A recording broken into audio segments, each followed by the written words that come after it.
if all human beings, as the Quran teaches us, are born with the fitrah. The fitrah is never completely extinguished in every human being. And so all human beings have a common ground, and we as Muslims need to work on that common ground that we have in order to reach out to others. I was sitting in a restaurant in Granada with a German delegation, and they served meat and all sorts of different foods and whatnot. And I decided to have the salad, vegetables and whatnot. Especially, in Granada, they have this tradition, which is unfortunate, where many of the restaurants still hang pork. And they serve a lot of pork because of it was in response to the Muslim presence in the city.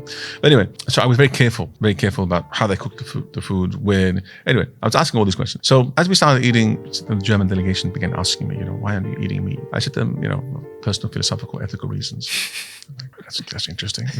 So they asked me, so what are the reasons? I said to them, well, I really got to make sure that the animal was treated well and well fed when it was alive. I want to make sure it was frolicking around in a paddock somewhere, not in a cage.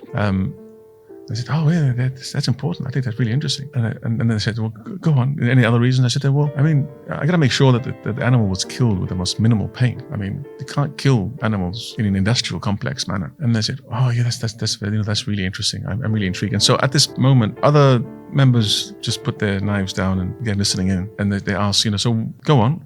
I said to them, well, we have no intrinsic right to kill these animals. So I like to invoke cosmic compassion, to put myself in a state of compassion when killing this animal.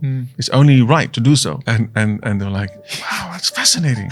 I never saw it that way. And I really love that philosophy. And I said to them, that's what we Muslims call halal. The jaws just dropped. And they said to me, we've never heard. So that's what halal means? I said to them, well, essentially, that's what halal meat is, right? So in my mind, I could have gone about this in a very different way. I could have said, it's not halal, I don't eat it. Thereby invoking my right as a minority to separate dietary laws. When in fact, what I should have been doing, what I did do, is invoking our common, primordial, ethical principles for not eating meat. See the difference? Yes. Muslims today are too caught up in demanding what is rightfully theirs as a minority. And we've forgotten that our whole tradition is not based on the rights of a minority. It's based on the right of a human being. It's based on the right of the Khalifa. It's based on the right of what is intrinsically natural